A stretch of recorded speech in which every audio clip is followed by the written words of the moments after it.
Capítulo 6, fragmento 2. Después de su cura en Aix, la ingrata esposa hizo un viaje de recreo por Suiza en compañía de la señora de Brignol y de Nipper, que parecían haberse confabulado para hacerla olvidar sus más sagrados deberes. Al cabo de 3 meses de ausencia, durante los cuales había dejado a su hijo en manos de la condesa de Montesquieu, regresó a Schönbrunn de mala gana, pues hubiera deseado prolongar su viaje hasta el momento de ir a tomar posesión de sus ducados, con Nipper como ministro. Pero una carta de Metternich le anunció que el emperador Francisco la disuadía de todo viaje a Parma por el momento y le invitaba a regresar a Austria. Decíase que realistas y jacobinos tramaban conspiraciones en la sombra y era necesario esperar días más tranquilos para ir a Parma. A su regreso, María Luisa encontróse con la novedad de la muerte de su tía María Carolina, desgracia que la entristeció por algún tiempo y le recordó los enérgicos consejos de la anciana reina. Pero se había guardado de seguirlos y no había de tardar en olvidarlos. Meneval afirma que las faltas en que cayó la esposa de Napoleón después de su regreso a Austria deben ser imputadas a aquellos en manos de quienes fue un instrumento de odio y de venganza. Y añade que sus lazos fueron rotos por la política que los había formado. Esto no quiere decir que Meneval excuse a la emperatriz, pues reconoce en ella un carácter muy egoísta. María Luisa era de una ligereza de espíritu y de un aturdimiento inconmensurables, y nada revela tan claramente estos defectos como su correspondencia. Son de una carta escrita por ella desde Schönbrunn a la duquesa de Montebello el 18 de junio de 1814, los párrafos que a continuación traducimos. No os escandalicéis si recibís hoy una carta sin sobre. Temía que el paquete fuese demasiado voluminoso si ponía uno y como la carta iba dirigido al banquero del señor Corvisart, he pensado que este último sería bastante discreto para remitírosla sin leerla. Os envío por el correo un paquete de cartas de vuestros hijos que he tenido la desgracia de abrir sin haber mirado la dirección.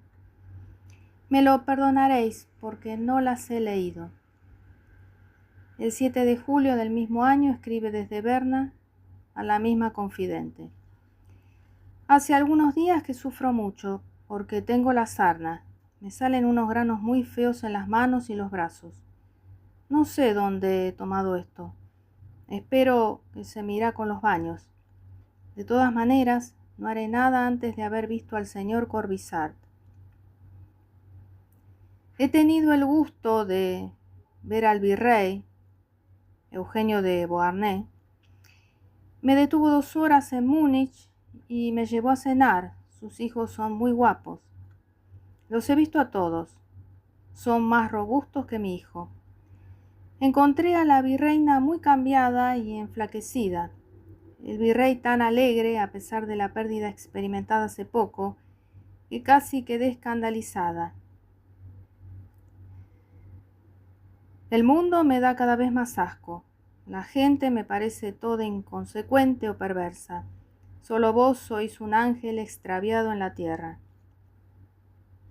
María Luisa regresó a Schönbrunn en el momento en que la ciudad de Viena recibía a los monarcas aliados, con sus ministros y numerosos diplomáticos, para el congreso que iba a abrirse un mes después y que sirvió de pretexto para festines, bailes, conciertos, representaciones teatrales, corzos y otras diversiones de todo género, antes de ser objeto de serios debates, pues reinaba allí tanta alegría por la caída de Napoleón que solo se pensaba en celebrarla con toda clase de fiestas. La única sombra que los turbaba era el temor de que Bonaparte reapareciera de pronto en la escena de Europa, y muchos diplomáticos no se recataban de decir que se le había desterrado demasiado cerca de Italia y de Francia. Hablábase de enviarlo a Santa Lucía o a Madagascar, con la esperanza de que las fiebres endémicas de Majunga en pocos meses darían razón del que, aún destronado y proscrito, continuaba siendo el terror de Europa. No faltaba quien hablase ya de mandarlo a Santa Elena. Tampoco se guardaba consideración alguna a su hijo. El señor de Beausset afirma haber oído en Viena la siguiente frase relativa al rey de Roma: en cuanto a su hijo, habría que educarlo para la carrera eclesiástica. Esta idea, lanzada al vuelo, no tardó en adquirir carácter oficial. Justo es decir que María Luisa se retrajo de aquellas fiestas y volvió a ocuparse en su hijo, cuya gracia infantil y amables ocurrencias le encantaban. Por aquel entonces, el gobierno de Francia le devolvió la magnífica cuna que el municipio de París había regalado al rey de Roma, y la presencia de aquella obra de arte despertó en la emperatriz emocionantes recuerdos. Pero, ¡ay!, las bellas esperanzas y los dulces goces de antaño habían muerto para siempre. Algunos días antes de la apertura del Congreso, murió el general austríaco Delmotte y se le hizo un pomposo entierro. El rey de Roma quiso ver el cortejo y, como por la noche refiriese cándidamente al príncipe de Ligne el placer que le había causado ver desfilar tanta tropa, el príncipe le dijo: «A mi muerte veréis otra cosa. El entierro de un feldmariscal es de lo más hermoso que pueda verse en cosas de ese género». Un mes después murió el príncipe y el rey de Roma pudo admirar los regimientos que seguían al féretro de su viejo amigo. El hijo de Napoleón no era llevado al palacio de su abuelo, sino en circunstancias solemnes. Francisco II le mostraba verdadero cariño. Los hermanos de María Luisa eran también muy amables con él. La única que le trataba con cierta frialdad era la emperatriz de Austria. Ella y sus cuñados hablaban de hacerle cura, y el emperador tuvo que intervenir varias veces para que cesara la conversación sobre un asunto que molestaba a María Luisa. En torno de esta se cambiaban frases hostiles contra Napoleón y contra su hijo, frases que encontraba después reproducidas en los periódicos austríacos. Esto era lo que más había temido Bonaparte, y sus cartas a rey José prueban que tenía razón en temer para su hijo la dolorosa suerte del hijo de Héctor. El 2 de diciembre de 1814, María Luisa fue a Viena con el rey de Roma, y muchos curiosos se detuvieron con insistencia ante los escudos de armas imperiales que aún adornaban las portezuelas de su coche. Algunos profirieron acerca de esto las frases más inconvenientes. De regreso en Schönbrunn, la emperatriz ordenó al señor de Beausset que mandase reemplazar los escudos por sus iniciales. La librea verde de los lacayos fue sustituida por otra azul, y desde aquel momento no se dio a María Luisa otro título que el de duquesa de Parma. Talleyrand afirma que esta sustitución tuvo efecto por indicación del emperador de Austria. En una de sus cartas a Luis XVIII, Talleyrand decía: «Se muestra aquí, en la corte austríaca durante el Congreso de Viena, una intención bastante decidida de alejar a Bonaparte de la isla de Elba. Nadie tiene una idea fija sobre el punto en que se le podría meter. Yo he propuesto una de las Azores, a 500 leguas de toda otra tierra. Al hijo de Bonaparte no se le trata ya ahora como en los primeros días de su llegada a Viena. Se hace con menos aparato y más sencillez. Se le ha quitado el gran cordón de la Legión de Honor, sustituyéndolo por el de San Esteban».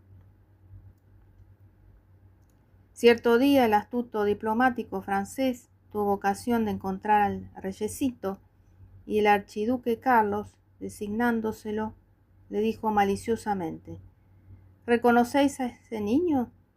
«Alteza», contestó Talleyrand, «le conozco, pero no le reconozco». El 12 de noviembre, los embajadores del rey de Francia en el Congreso de Viena escribían al ministro de Negocios extranjeros: Esperamos con fundamento que obtendremos la devolución de Parma a la familia de España y una de las legaciones para la archiduquesa María Luisa. Si este cambio puede operarse, se propondrá su retorno a la Santa Sede en caso de que el príncipe su hijo muera sin sucesión.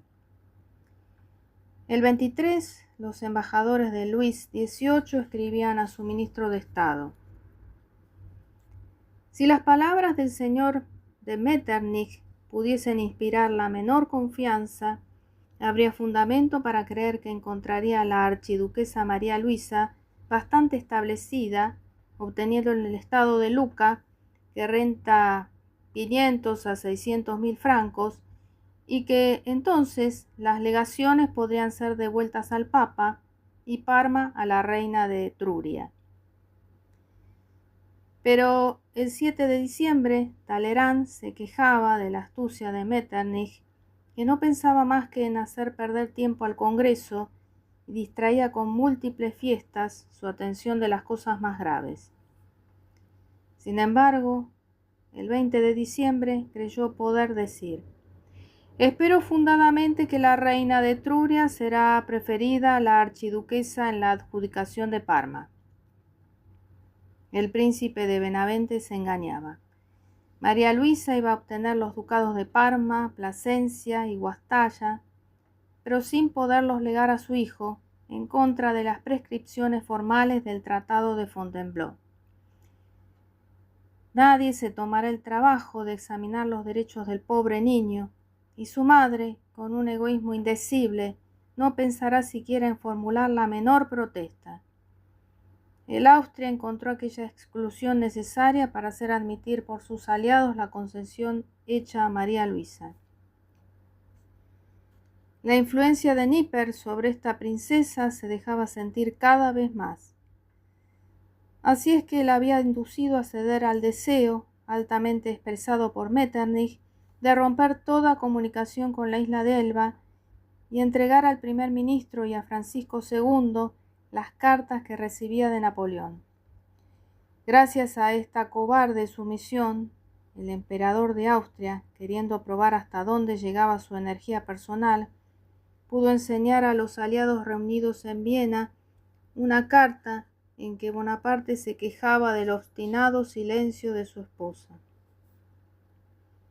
Meneval, que en tan tristes circunstancias como en todas ocasiones dio pruebas de ser hombre de valor y de buenos sentimientos, hacía llegar de vez en cuando a la isla de Elba noticias de María Luisa y del rey de Roma. Su principal distracción consistía en pasar diariamente algunas horas en la habitación del pequeño príncipe, y alaba sin restricción su gentileza y su dulzura, su inteligencia precoz y sus vivas y oportunas réplicas. En 2 líneas hace de él este gracioso retrato: cabellera rubia y ondulada, hermosos ojos azules, cutis fresco y animado, facciones regulares. La salud del niño era excelente y permitía darle una instrucción superior a su edad.